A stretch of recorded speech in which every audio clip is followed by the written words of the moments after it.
Okay, so, hi, hello, welcome back to another creepypasta story time. I know I said I'm not gonna say creepypasta story time anymore, but this one, I'm assuming it falls under creepypasta. So, by the title, we are going to be reading Borrasca. But before I do get into this story and everything, Borrasca is a story that is not for the faint of hearts, and like even as a 20-year-old guy, reading Borrasca, especially in the later half, because this is a story that has four parts to it and a uncanon or non-canon ending for part five. I was thinking about not doing the story, but as you guys know, I do stream on Twitch, and this is how I record a lot of my videos. And I didn't have anything to record today, and I was promising that I could read Borrasca to the people in my chat, and I'm finally doing it. So before I get into it, I don't know the copyrights on this though. So if you're seeing this video now, it does get taken down later on.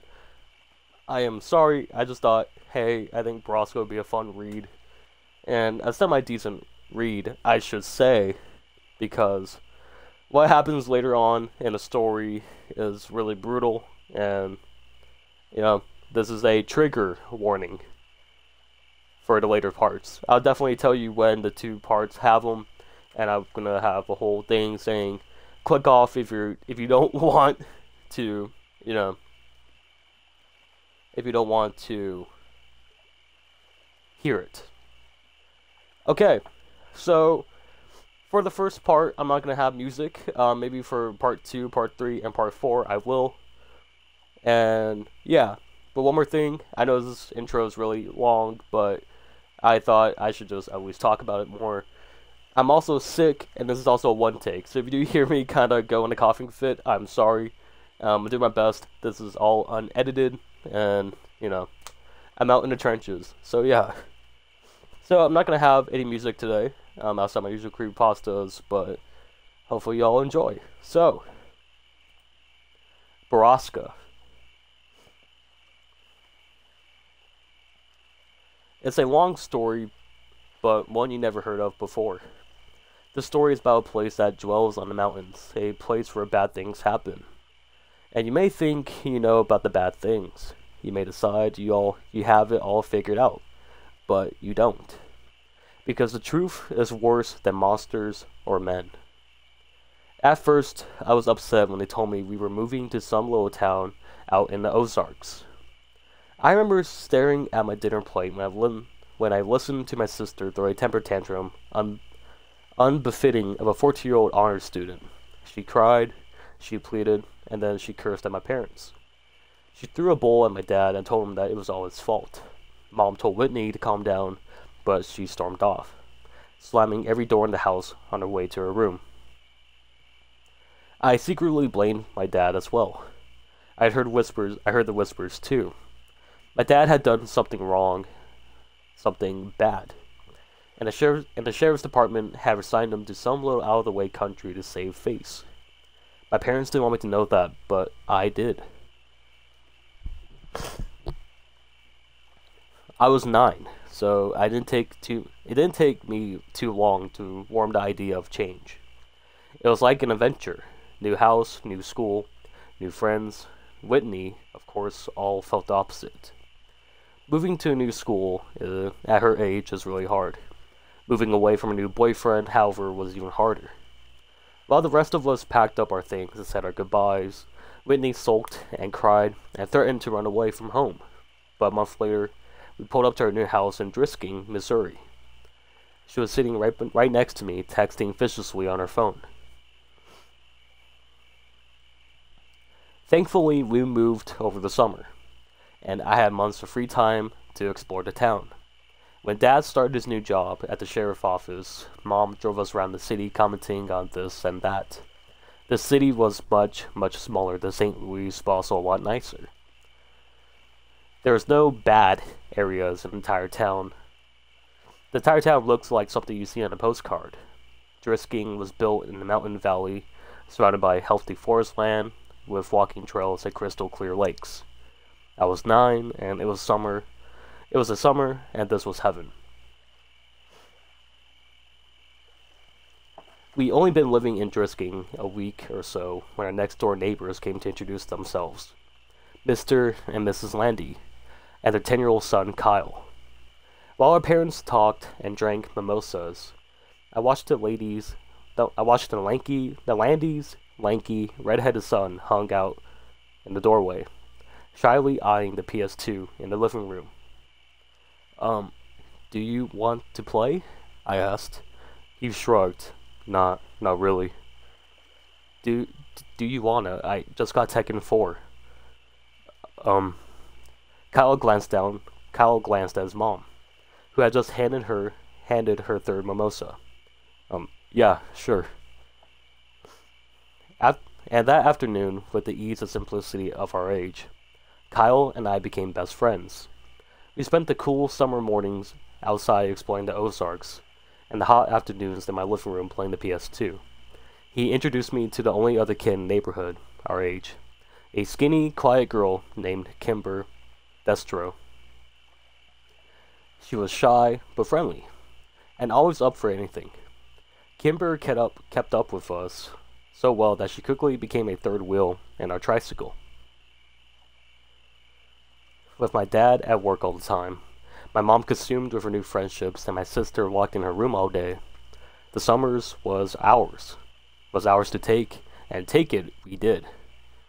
Kyle and Kimber showed me where all the best hiking trails were, which lakes were the best and most accessible by bike, and what were the best stores in town. By the time the first day of school rolled around in September, I knew I was home. On the last Saturday before school started, Kyle and Kimber told me that they were going to take me somewhere special, somewhere we hadn't been yet, the Triple Tree. What's a triple tree? I asked. It's totally awesome, totally huge treehouse out in the woods, Kyle said excitedly. Whatever, Kyle. Come on, you guys know if there was a freaking treehouse, you must showed it to me already. We would've. Kyle shook his head. There's a ceremony for first-timers and everything. Kimber nodded eagerly in agreement, her dark orange curls bouncing off her tiny shoulders. Yep, it's true, Sam. If you enter the treehouse without the proper ceremony, you'll disappear, and then you'll die. My face fell. Now I knew that they were making fun of me. That's a lie. You guys are lying to me. No, we're not, Kimber insisted.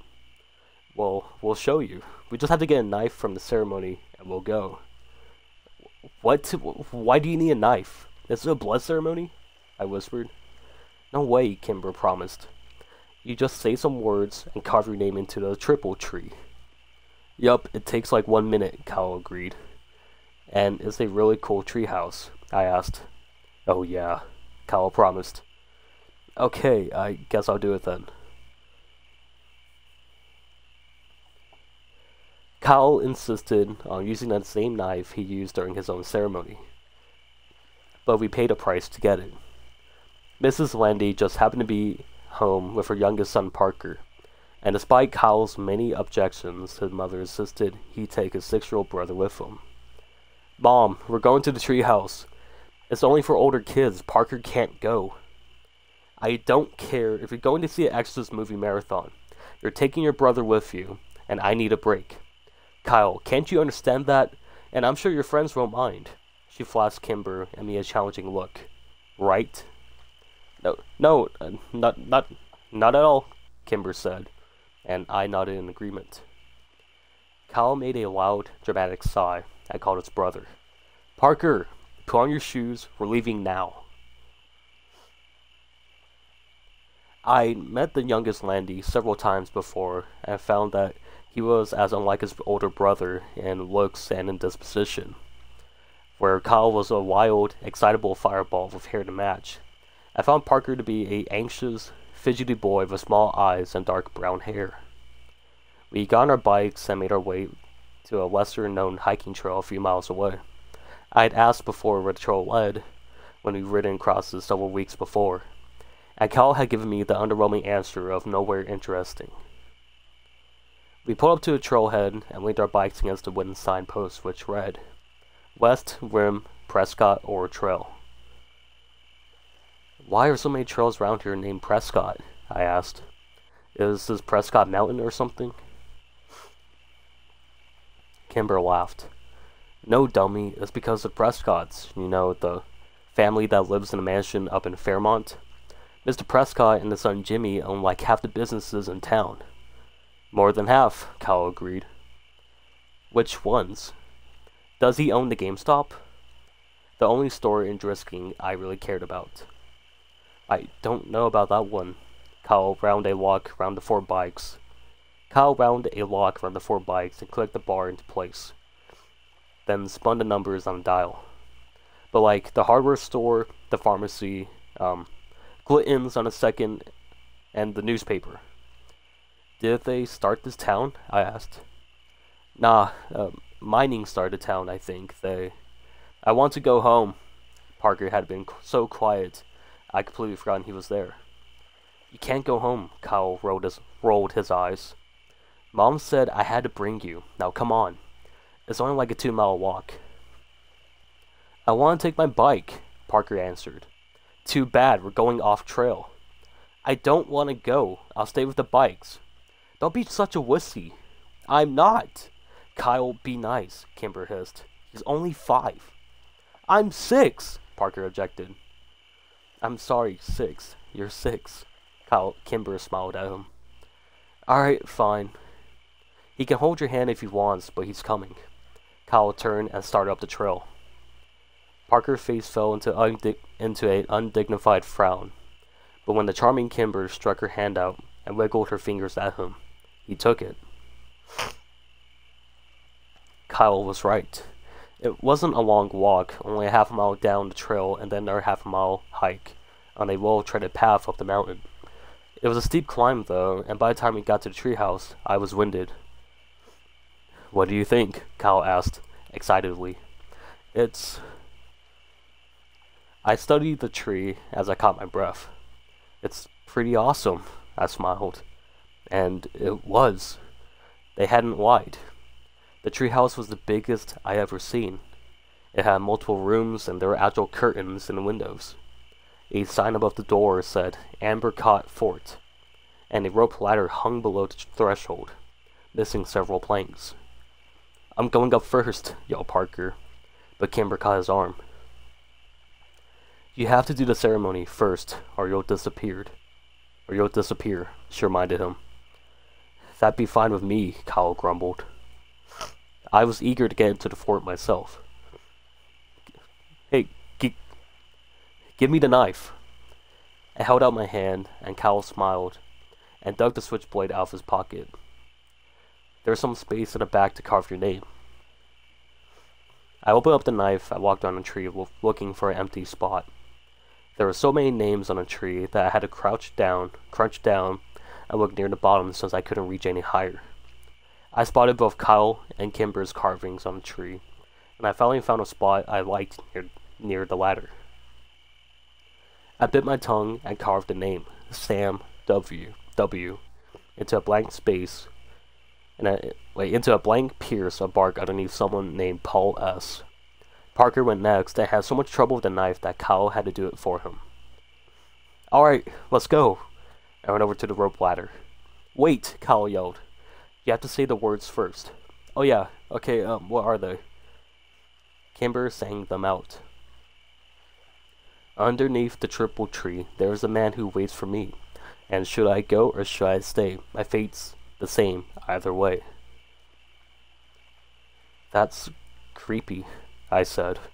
What does it mean? Kimber shrugged. No one knows anymore. It's just tradition. Okay, can you say it one more time? Slower? Once Parker and I had recited the poem, we were ready to go. I climbed the rope ladder first and took stock of my new surroundings. The treehouse was more or less empty, just a dirty rug here and there, and some trash. Old soda cans, beer cans, and fast food wrappers. I went room to room, 4 in total. I found nothing of real interest until the last one. An old mattress lay in the corner, and piles of musty, ripped clothing scattered the floor. Did a hobo live here? I asked. Nah, this room has been like this for as long as I can remember, Kyle said from the doorway behind me. It smells gross, I said. Kimber walked up to the threshold but refused to go any further. It's not the smell that freaks me out, it's that. She pointed up at the ceiling, and I raised my eyes to read what was written there.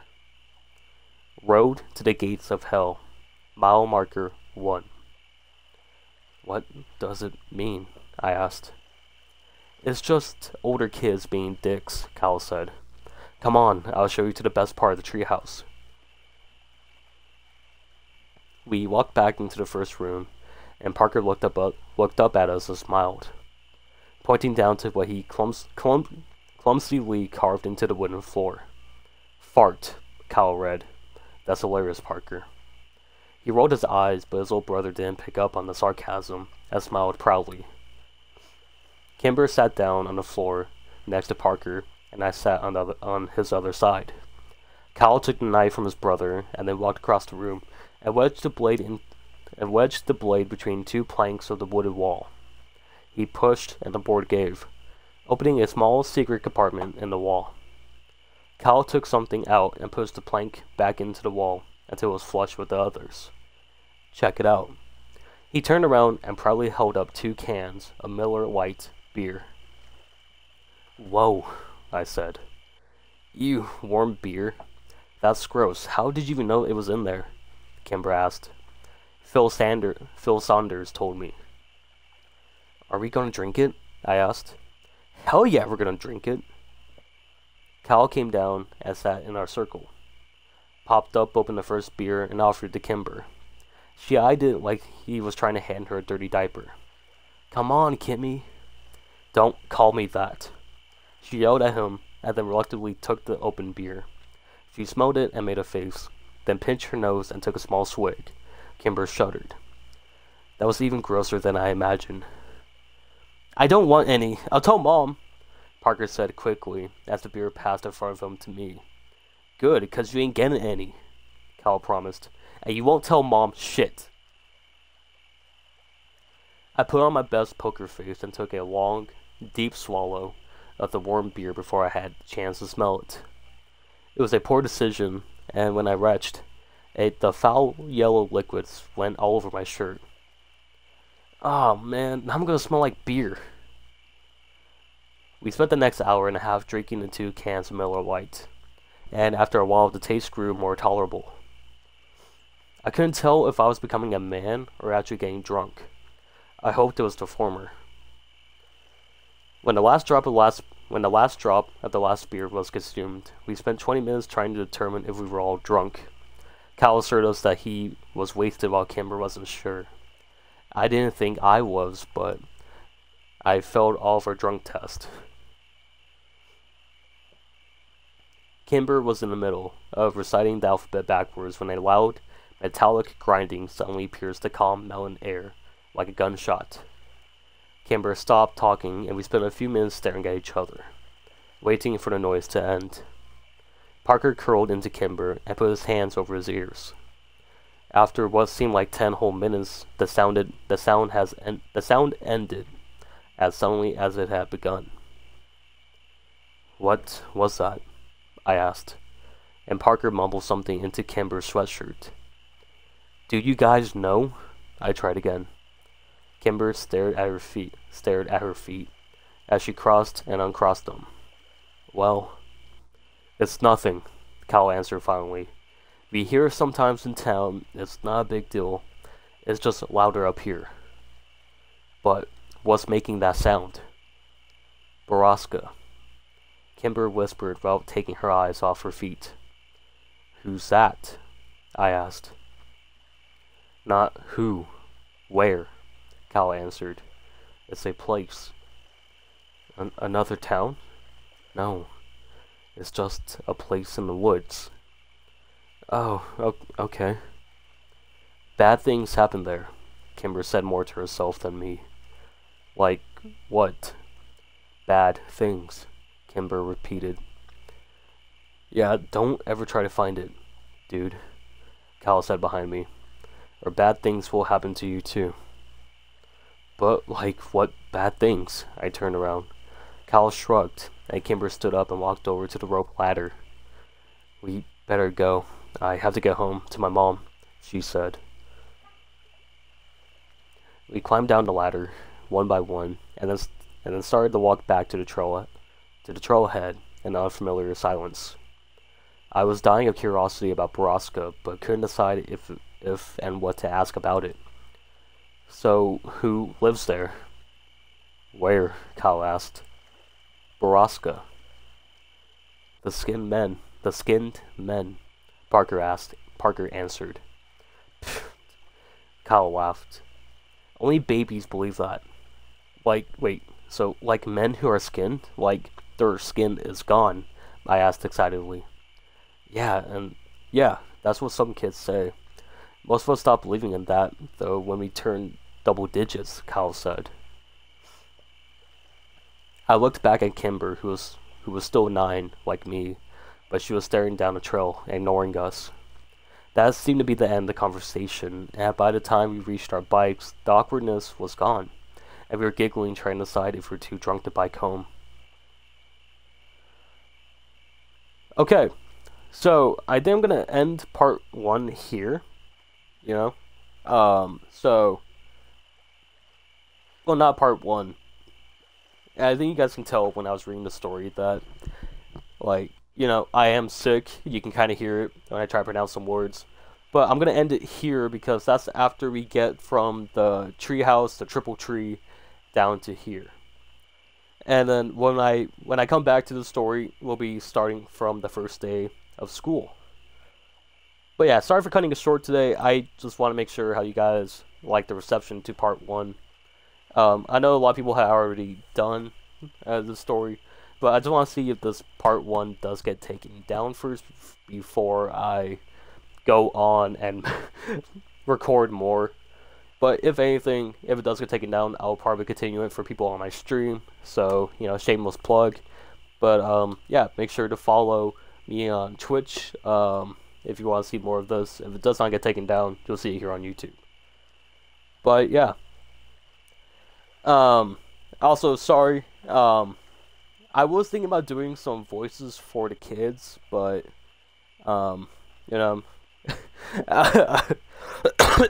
don't think doing some voices would necessarily be well for this thing, but I'm trying to make them kind of distinct, though, because I know when conversations happen, and especially in, like, a third-person thing, or, like, no, not third-person, but, like, a storytelling thing, it's kind of hard about doing voices, but yeah, I'm just stopping here for today because I want to keep on reading even though I'm sick. But yeah, there are some things I do want you to remember throughout the other parts of the story. Just pay attention to how many kids are named with the names start with K and P. I don't want to just say anything more than that, but keep mental note of that and just, like, pick up on the tiny things in the story. That's how Borrasca gets you. So, yeah. Hopefully you all enjoyed this part 1.1. I'm just going to call it that, part 1.1. And, yeah. So, I'll see you guys in the next video, please let me know if you want to see more by clicking the like button. And please consider subscribing. And, all the good stuff. So, yeah. So, I do want to say thank you guys so much for watching, and I'll see you guys later. Bye, everyone.